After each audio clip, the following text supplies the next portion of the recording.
Rick? Hello? Hello? Yes? Yeah? Who am I speaking to now? Craig. Oh, Craig, yes. Yep. Yeah, I'm waiting. Okay, go ahead. What do you got for Michael? Well, it's hard to know where to begin. First of all, he slurs Chinese society by describing them as primitive simply because they have one societal measure, which is a one-child policy, which he happens to disagree with on moral grounds. Okay, I'm writing all this down, sir. He doesn't know sir, what he's talking about. Sir, I'm writing this down. He was slurring. Okay, what else?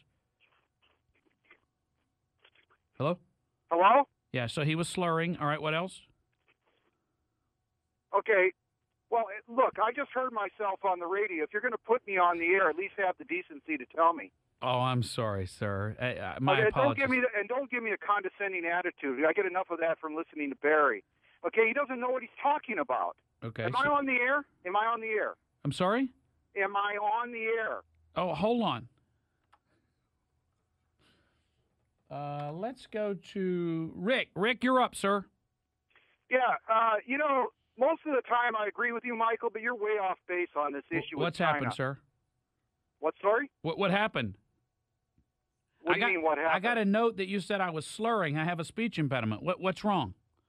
I don't know. You guys must have your wires crossed. I never said that to anybody. I have a note here from Clayton. It says, Michael, you are slurring. From no, Rick. I didn't say that. Okay, all right. Okay. Do you want to take my call? Sure, go ahead, sir. You're up. Okay, all right. Let me ask you something. I mean, I lived in China for 12 years, and I lived in India for 5 years. I hold a doctorate in Asian studies. So I think I know a little bit about this subject. And I got to tell you that you come across in this discussion as being completely uninformed, if not downright ignorant. And I mean, you're slurring an entire society based on one particular social measure, which you object to, which I might also object to on different grounds, and using that as the basis for your derision. And that's not the only basis for my derision. Okay, all right. Well, let me ask you this. They laugh funny. What's that? They laugh funny. Okay, well, you know that's cute and everything and kind of smarmy, but it doesn't get to the heart of the issue. Okay, here's another issue for you, Rick. You want a serious issue? Here's an issue for you. All right. They restrict the websites that their people can go to. Yeah, I know that. Okay. I lived there for 12 years. Rick, wait a minute. You need to pick a side and stick to it, okay? You start with the argument that I don't know anything about China and that the only one thing I criticize them for is their one-child policy. Then when I offer you other things that I criticize them for, they laugh funny, which they do. You say that I'm being smarmy. And then I point out that they restrict the web usage of their people because they don't want them to know what's going on in the world, just like Iran. Then you have to point out, well, I knew that too. Let's assume you know everything, Rick, and I only get just a little window into the world. From my little window, I got a real problem with what they're doing. Now, I'm sure you're the smartest guy in the world. It's very important that everyone know how smart you are. I got that. Let's discuss the fact that these are a primitive people. No, they're not a primitive people any more than they regard us as primitive for packing guns everywhere we go, into bars and every which place. That's not primitive, sir. Oh, no. Actually, a lot of people think that's primitive. Even a lot of Americans do. And by the way, I'm not a liberal, so I don't have an agenda that I'm trying to grind. You don't like guns? No, that's not true. You're grew scared up of with guns? I learned how to hunt with weapons, but you're right. I don't feel the need to have to pack heat everywhere I go. Sir, I'm going to go out on a limb and say you've never hunted anything. Well, you can go out on that limb, but that branch might break and you might fall on your butt and make a fool out of yourself. The fact of the matter is I don't care if you don't believe it. It happens to be the truth. Okay. But this is irrelevant to what we're talking about. Well, how do you justify the fact that they restrict web usage just like Iran so their people won't know what's going on in the world? Look, I am not an apologist for their government. Obviously you are. No, I'm not. Okay. They're counterfeiters. By the way, they're counterfeiters. Do you want to have a discussion? Do you want to have a discussion about this, or do you want to just label these people and continue to make accusations? So now you're slurring. Go ahead. Well, look, India in a few years is going to have more people than China. They already exceed 1 billion in population. Irrelevant to the discussion. Go ahead. No, it's not irrelevant. you may say it's irrelevant, but it's very germane because it is the largest part of what prompted this measure to take effect in the first place. Who says germane in the middle of a conversation? That's a word you write, you don't use. You don't use? Well, you're hey, come on, I'm not trying hard. I use this when I speak, yes. Okay.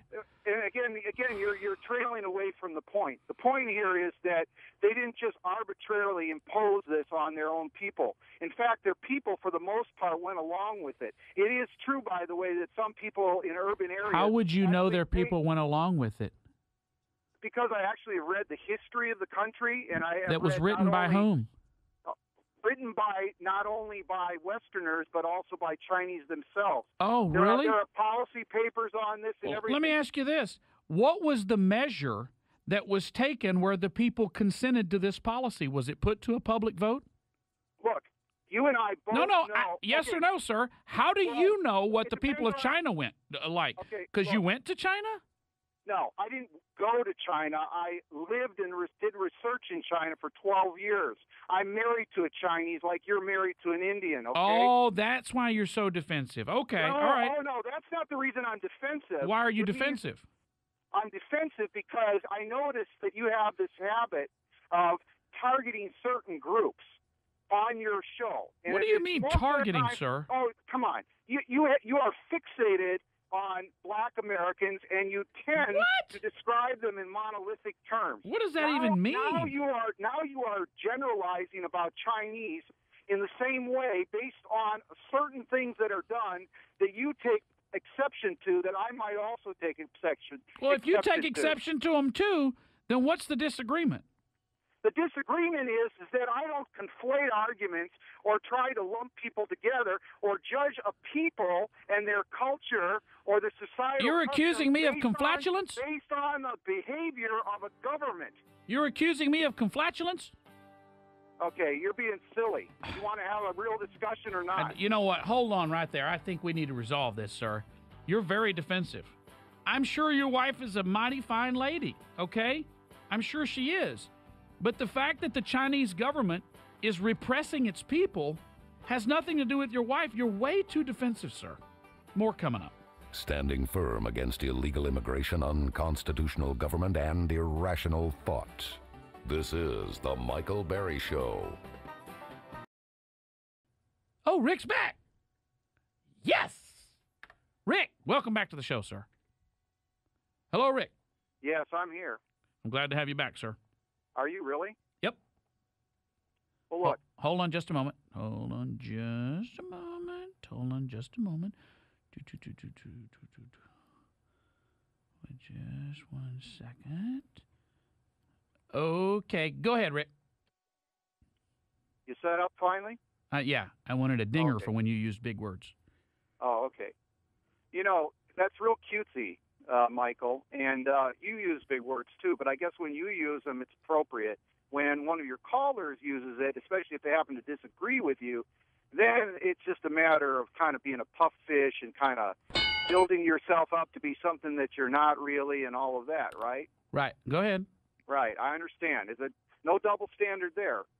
Okay, I understand that you have a purpose in saying what you do, but you know when you make this leap of judgment about an entire group of people based on a particular policy that happens to come from the government, and by your own predisposition on this topic, you seem another big word there. You seem predisposition. Yeah.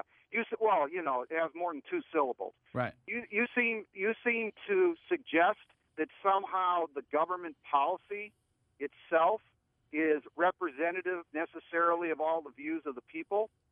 And while it is true that it's reprehensible morally from a Christian standpoint or perhaps from other people's religious standpoint, and I myself find it reprehensible on a certain level, especially the forced abortion level, the fact remains that China had to do something in terms of social engineering to bring its population explosion under control. And had it not done so, it would be facing what India is already in the process of facing and will continue to face in the future as its population continues to grow out of control. So we can look at this in reasonable ways and argue that this policy or that policy. How about restricting the web? How about restricting web surfing, just like Iran does? Censorship is widespread. We know that, and it's not exclusive to the two countries you just mentioned. And I find it abhorrent too. I found particularly what happened with Google to be abhorrent. But to label or to assign a society to a particular rank of civilization, or in this case, a primitive society, is not only inaccurate, but it's offensive. It's offensive. It's insulting. Who's it insulting to? Look, China has. Are you insulted? I am insulted. I don't have to be Chinese to be insulted by that. I think you're being insulted. I think you are offended vicariously. No, if I weren't married to a Chinese, I would be just as offended whether you choose to believe that or not. Okay. Let me establish that. So let's not use that as the red herring here, okay, in the argument. The fact of the matter is that China is a country that is struggling with democratic reform. It will be a country that will continue to struggle with it. We ourselves went through a long process of trying to reach a level of democratic participation that was compatible with our values and our principles. So it stands to reason that the same process is going to play out in other countries, and it's not going to happen necessarily in a timely framework. And it's not going to happen according to our own best wishes. But that's the way it is. But to condemn an entire society or to deride it based on this particular policy or that particular attitude or Tiananmen Square, maybe I should talk about Kent State. Let's talk about the Kent State massacre. Is that an indication of barbaric behavior in American society? Again, I don't think those college students deserve that. Okay, but they weren't. But they weren't barbaric. But we can do this tit for tat, and in the long run, what will come out, what will emerge from that tit for tat conversation, is the fact that all societies have their shortcomings. Are some societies more socially developed than others? No question about it. China lacks a civil society. It does not have a civic infrastructure in place. This is a serious problem, but it is developing, albeit very slowly. And I don't have to be an apologist. Rick, I got to tell you, hold on. Anytime you use albeit, that's 3 dings. That's what? That's 3 dings. Go ahead. Okay. Ding's whatever. a Chinese word, by the way. Okay, go ahead. So, let me ask you this. How come you and your wife don't live in China? Well, we did live in China, and we plan to go back in the future, but we will be actually living here and there. Let me ask you this. Let me ask you this. You can't have dual citizenship, though. How come nobody wants to get into China and live there? Well, look, if you're asking me to somehow defend the kind of government that China currently has. No, it's just as good as ours. I mean, everybody has their weakness, sir. Everybody has their weakness. Well, no. I'm not saying that all things are relative. I'm not saying that what is good here and bad there means that all societies are relative or are all of equal value. I'm not saying that. There is no doubt that Chinese society itself, as distinct from its culture and its people, has a long way to go. But people that are in Scandinavia... You say has a long way to go. I say primitive. It's people in Scandinavia who I know on a personal level who come to the U.S., they're too polite to say it unless you ask a pointed question, but they look with disdain on many aspects of our society as well. Does that make Americans primitive? Well, I guess by their views it must. But I mean... But for some reason they choose to go live amongst the primitive. No, they don't. They actually don't live here. They're here on short-term working on different tasks, and then they will return to their own country. But I mean, look, we can talk until it's dark about whether this or that society is more advanced than another. But that's a very pejorative word to suggest that a society like China, with a long cultural history, is somehow primitive simply because of some of the problems that you cite. Yeah, primitive problems for a primitive people. Michael Berry Show, fact number 372. Only liberals need to cleanse. Good job. We don't contain toxins. The Michael Berry Show.